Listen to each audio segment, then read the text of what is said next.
ही है, यानी चैत्र नवरात्र का दूसरा दिन देवी दुर्गा ब्रह्मचारिणी का हम पूजन करेंगे, ध्यान करेंगे। तपश्चारिणी त्वं ही तापत्रय निवारिणी, ब्रह्म रूप धरा ब्रह्मचारिणी प्रणमाम्यहम, शंकर प्रिया त्वं ही भुक्ति मुक्ति दायिनी, शांतिदा ज्ञानदा ब्रह्मचारिणी प्रणमाम्यहम।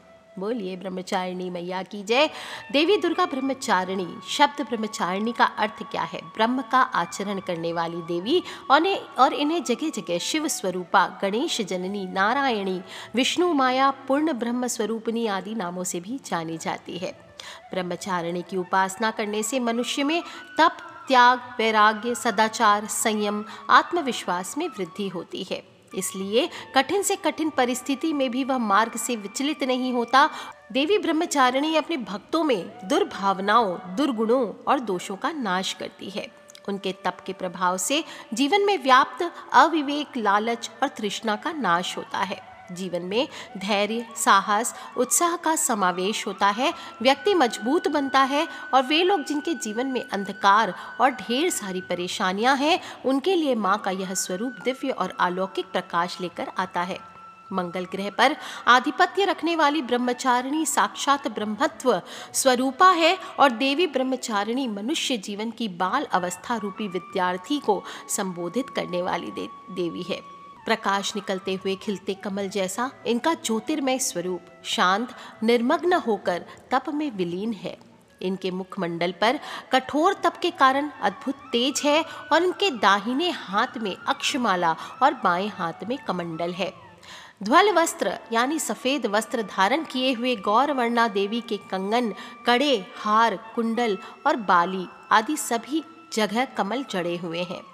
ब्रह्मचारिणी स्वरूप पार्वती माँ का वो चरित्र है जब उन्होंने शिव अर्थात ब्रह्म को साधने हेतु तप किया था। ब्रह्मचारिणी ब्रह्मांड की रचना करने वाली देवी के ब्रह्मचारिणी रूप में ब्रह्मा जी की शक्ति भी समाई हुई है और कहा जाता है कि सृष्टि की उत्पत्ति के समय ब्रह्मा जी ने मनुष्यों को जन्म दिया। समय बीतता रहा लेकिन सृष्टि का विस्तार नहीं हो सका। ब्रह्मा जी अचंभे में पड़ गए। देवताओं के सभी प्रयास व्यर्थ होने लगे। सारे देवता निराश हो उठे। तब ब्रह्मा जी ने भगवान शंकर से पूछा, ऐसा क्यों हो रहा है? बोले शंकर बोले कि बिना देवी शक्ति के सृष्टि का विस्तार संभव नहीं है और सृष्टि का विस्तार हो सके इसके लिए माँ जगदम्बा का आशीर्वाद लेना ही होगा, उन्हें प्रसन्न करना ही होगा। देवता माँ भवानी के शरण में गए। तब देवी ने सृष्टि का विस्तार किया। इसके बाद से ही नारी शक्ति को माँ का स्थान मिला और गर्भ धारण करके शिशु जन्म की नींव पड़ी। हर बच्चे में 16 गुण होते हैं और माता पिता के 42 टोटल गुण होते हैं, जिसमें से 36 गुण माँ के माने जाते हैं। इस देवी के कई अन्य नाम हैं जैसे तपश्चारिणी, अपर्णा और उमा, इनके ही नाम है। और इस दिन साधक का मन स्वाधिष्ठान चक्र में स्थित होता है। इस चक्र में अवस्थित साधक माँ ब्रह्मचारिणी जी की कृपा और भक्ति को प्राप्त करता है। देवी दुर्गा का यह दूसरा ज्योतिर्मय रूप भक्तों को, सिद्धों को अमोघ फल देने वाला है और जीवन की अनेक समस्याओं और परेशानियों का स्वतः ही नाश हो जाता है। मनुष्य को सर्वत्र सिद्धियों और विजय की प्राप्ति होती है। माता ब्रह्मचारिणी हिमालय और मैना की पुत्री है और पौराणिक ग्रंथों में कहा गया है कि इनका जन्म हिमालय राज पर्वत के घर हुआ था और माँ का नाम मैना था ही। एक बार नारद जी से हिमालय राज ने कन्या के भविष्य के बारे में पूछा। तब नारद जी ने कन्या के विवाह में अवरोध की बात कही और इसके निवारण हेतु कन्या को व्रत तप करने के उपाय बताए। नारद जी के कहे अनुसार कन्या तप में लीन हो गई और कई वर्षों तक समस्त देव और ब्रह्मदेव की आराधना की। देवी के द्वारा की गई तपस्या का उल्लेख गोस्वामी तुलसीदास जी ने कुछ ऐसे किया है। कछु दिन भोजन वारी बतासा, किन्न कछुक दिन कठिन उपवासा। देवलोक के समस्त देवों ने कन्या की अलग अलग तरीके से परीक्षाएं ली, लेकिन देवी हर परीक्षा में उत्तीर्ण हुई। उनकी कठिन तपस्या व्रत से देव समुदाय सहित साक्षात ब्रह्मा जी भी प्रसन्न हुए और उन्हें पति के रूप में भगवान शिव को पाने का वरदान प्राप्त हुआ।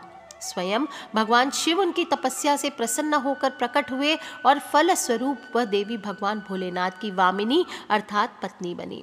जो व्यक्ति आनंद की कामना रखता है, आत्मिक आनंद, आध्यात्म की कामना रखता है, उन्हें इस देवी की पूजा से सहज ही यह सब प्राप्त होता है। देवी का दूसरा स्वरूप योग साधक को साधना के केंद्र के उस सूक्ष्मतम अंश से साक्षात्कार कराता है, जिसके पश्चात व्यक्ति की इंद्रियां अपने नियंत्रण में रहती है और साधक मोक्ष का भागी बनता है। इस देवी की प्रतिमा को पंचोपचार पूजा करके साधक को स्वादिष्टान चक्र में मन को स्थापित करना चाहिए। और ब्रह्मचारिणी माँ की पूजा शास्त्रीय विधि से जो लोग भी करना चाहते हैं वो सुबह जल्दी उठ करके स्नान आदि करके पीले वस्त्र पहने, आसन पीला या लाल लेकर उस पर बैठकर माँ की पूजा करें। कलश स्थापना किया है, जिन देवी देवताओं एवं गणों को आपने योगिनियों को कलश में आमंत्रित किया है उन सब के कलश का पूजन करें। फूल, अक्षत, रोली, चंदन, दूध, दही, शक्कर, घृत, मधु आदि से पूजन करें। देवी को आप देवी का पूजन करें और इस प्रकार से प्रसाद आदि अर्पित करें। प्रसाद के बाद आचमन, पान, सुपारी आदि भेंट करनी चाहिए। और इसी तरह से कलश की पूजा करने के बाद अगर आपने नवग्रह, 10 दिक्पाल, नगर देवता, ग्राम देवता इनकी पूजा अगर करना चाहते हैं वो भी कर सकते हैं। और देवी की पूजा करने के पहले आपको उनका ध्यान जरूर करना चाहिए। दधाना कर पद्म अभ्याम अक्षमाला कमंडलु देवी प्रसीदतु मई ब्रह्मचारिण्य अनुत्तमा, ये बोल करके आपको उनका पूजन करना चाहिए। पंचामृत से स्नान करा सकते हैं। माँ की पूजा में फूलों का प्रयोग ज़रूर कीजिए। माँ को कमल के फूल, उड़हुल के फूल यानी कि जो जासूस के फूल होते हैं वो बहुत पसंद होते हैं। ये रेड वाले फ्लावर इनको अर्पित करने चाहिए। और फिर आपको चीनी का भोग इस दिन लगाया जाता है और चीनी का भोग लगा करके ब्राह्मणों को चीनी दान भी करना चाहिए। इस दिन आपको माँ की पूजा करने के बाद शिव जी की भी पूजा करना चाहिए और ब्रह्मा जी के नाम से जल, फूल, अक्षत आदि लेकर ओम ब्रह्मणे नमः इस तरह से कहते हुए आपको भूमि पर छोड़कर उनका पूजन भी करना चाहिए। माँ ब्रह्मचारिणी का ध्यान करते हुए दुर्गा सप्तशती का पाठ भी करें। मंत्र हो, स्तोत्र का हो, कवच हो, जो भी आप चाहे कर सकते हैं। और लास्ट में घी और कपूर मिलाकर देवी ब्रह्मचारिणी की आरती करें।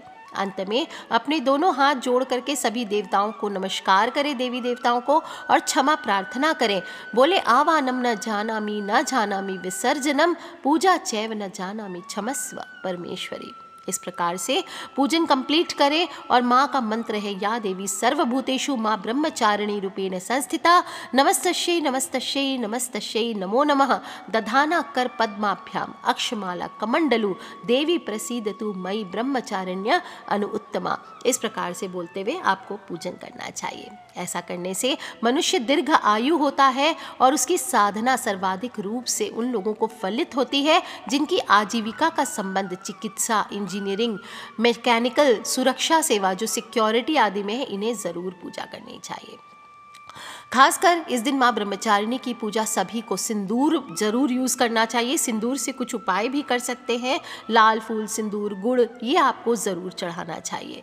इनकी साधना से कहा जाता है कि मूर्ख भी सयाने होते हैं, साधारण स्टूडेंट भी डॉक्टर और इंजीनियरिंग की प्रवेश परीक्षा में इजीली सफलता मिलती है। और अगर आपके अंदर बहुत ज़्यादा क्रोध है तो उससे भी मुक्ति मिलती है।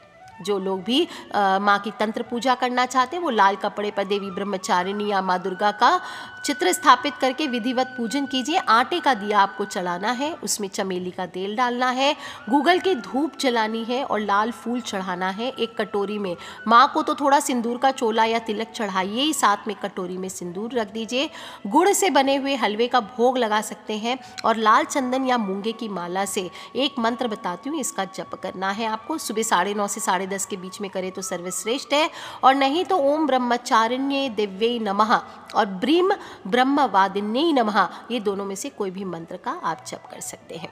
यदि आपका भाग्य साथ नहीं देता, आपके सभी कार्य आपके भाग्य की वजह से बिगड़ते चले जा रहे हैं, तो इस नवरात्र में आपको माँ भगवती दुर्गा का पूजन करते समय रोली की बजाय आपको सिंदूर से तिलक करना चाहिए और माँ से जल्दी आपकी समस्या ठीक करने की प्रार्थना करनी चाहिए। आप चाहें तो मंदिर में भी जाकर चोला चढ़ा सकते हैं। आप देखेंगे आपके अंदर पराक्रम की अगर कमी आप महसूस करते थे या लोगों से डरते थे, दुर्भाग्य पीछा नहीं छोड़ रहा था, तो इस प्रकार से ब्रह्मचारिणी देवी को, माँ दुर्गा को आप चोला चढ़ाते हैं सिंदूर का, तो चमत्कारिक आपके पराक्रम में वृद्धि होती है, आपके अंदर का डर समाप्त होता है, सभी प्रकार के शत्रु और दुर्भाग्य परास्त होते हैं। अगर आपके पास पैसे नहीं टिकते हैं, हमेशा पैसों की तंगी से परेशान रहते हैं, तो नवरात्र के दूसरे दिन एक नारियल ले लीजिए, सिंदूर से स्वस्तिक बना लीजिए और उस पर लाल रंग के कपड़ा बांधकर माँ भगवती दुर्गा को अर्पित करें। उसके ऊपर 9 चुटकी सिंदूर आपको चढ़ाना है। बाद में 9 दिन तक वहीं पड़े रहने दीजिए। फिर 9वें दिन आप जहाँ पैसे रखते हैं वहाँ पर इसको बांध करके तिजोरी में रख दीजिए। माँ दुर्गा से प्रार्थना करें कि आपकी ये परेशानी जल्दी से जल्दी दूर करे। दोस्तों, यदि आपको शादी के बाद भी संतान सुख प्राप्त नहीं हो रहा है, शादी विवाह में समस्याएं आ रही है, कोई भी आपको समस्या है, खासकर सुहागन स्त्रियों को पति प्यार नहीं करते हैं, तो आपको माँ दुर्गा को इस दिन 9 दिन लगातार सिंदूर ज़रूर अर्पित करना चाहिए। एक चुटकी कीजिए, कटोरी में रख के अर्पित कीजिए और 9 दिन के बाद आप वो चढ़े हुए जो माँ ब्रह्मचारिणी को चढ़ा हुआ सिंदूर है उससे रोज़ आप तिलक कीजिए और प्रसाद के रूप में इस सिंदूर को हमेशा अपने घर पे रख करके रखिए।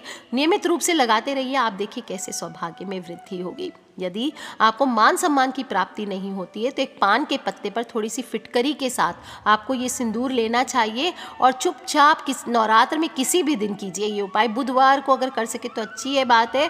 शाम के समय पीपल के पेड़ के नीचे दबा दीजिए और पीछे मुड़ करके नहीं देखें। ऐसा करने से आपको जल्दी ही मान सम्मान की प्राप्ति होती है। नवरात्र के किसी भी दिन एक पीपल के पत्ते पर आप चमेली के तेल और सिंदूर का पेस्ट भी बना सकते हैं और पीपल के चिकने हिस्से पर आप भगवान श्री राम लिख दीजिए और वो पत्ता हनुमान जी के चरणों में ले जाकर चढ़ा दीजिए। आपको बता दूं, नवरात्र में हनुमान जी की पूजा भी चमत्कारी होती है क्योंकि हनुमान जी ने काल भैरव से मुकाबला करते वक्त माता दुर्गा की रक्षा की थी। इसलिए नवरात्र में पड़ने वाले मंगलवार को या किसी भी दिन घी में सिंदूर मिलाकर अगर आप बजरंग बली को चढ़ाते हैं तो माता के साथ साथ आपको प्रभु की कृपा भी प्राप्त होती है। अगर आपके पास कोई भी सियार सिंगी, हत्ता जोड़ी, ये चीज़ें हैं, आपके पास लक्ष्मी कारक चीज़ें हैं, गोमती चक्र या फिर लक्ष्मी कौड़ियाँ, तो आपको एक चुटकी सिंदूर ज़रूर चढ़ाना चाहिए। इससे देवी माँ प्रसन्न होती है और वहीं बैठ करके ब्रह्मचारिणी देवी के मंत्र का जप कीजिए। सियार सिंगी है जो कि तंत्र मंत्र में विशेष रूप से माना जाता है। धन हो, व्यापार सहित पति पत्नी हो, प्रेमी प्रेमिका हो, अपनी मनोकामना पूर्ति के लिए आज के दिन आप सियार सिंगी सिद्ध करवा करके अगर आप अपने घर पे रखते हैं, सिंदूर में इसको रखते हैं, तो इसके बाल अपने आप बड़े होने लगते हैं और फिर ये सियार सिंगी को माँ काली को आप चढ़ा देते हैं तो आपकी बहुत सारी मनोकामनाएं पूर्ण होती है। दोस्तों, सब पूजा करने के बाद आज के दिन आपको अंत में क्षमा प्रार्थना ज़रूर करनी चाहिए और माँ का ध्यान करना चाहिए। आवानम न जानामि विसर्जनम पूजा चैव न जानामि क्षमस्व परमेश्वरी या देवी सर्वभूतेषु माँ ब्रह्मचारिणी रूपेण संस्थिता नमस्तस्यै नमस्तस्यै नमस्तस्यै नमो नमः। बोलिए अम्बे मात की जय, जगदम्बे मात की जय। अपने सभी फ्रेंड्स, फैमिली, मम्मी पापा, भाई बहन, बच्चे, सभी लोगों से इस कथा को और वीडियो को ज़रूर शेयर करें क्योंकि बहुत ही इंपॉर्टेंट है कि नवरात्र के दूसरे दिन हमें कैसे पूजा करनी चाहिए, माँ दुर्गा के किस स्वरूप की पूजा करनी है। जिनके पास ब्रह्मचारिणी देवी की मूर्ति नहीं, आप माँ दुर्गा की कोई भी स्वरूप, मुस्कुराती हुई माँ दुर्गा की फ़ोटो या मूर्ति रख करके पूजन कर सकते हैं। नहीं भी है तो एक सुपारी पर कलावा लपेट लीजिए, माँ का भाव करके उसके सामने दीपक जला करके आप इन मंत्रों का जप कीजिए। देखिए दोस्तों कैसे आपके जीवन में चमत्कारी बदलाव आते हैं। ठीक है फ्रेंड्स, लव यू ऑल। जय माता दी, बम बम भोलेनाथ की। आप सभी को नवरात्र के दूसरे दिन माँ ब्रह्मचारिणी का आशीर्वाद सदा प्राप्त रहे, इसी कामना के साथ आज के लिए इतना ही। ठीक है फ्रेंड्स, लव यू ऑल। जय माता दी, बम बम भोलेनाथ।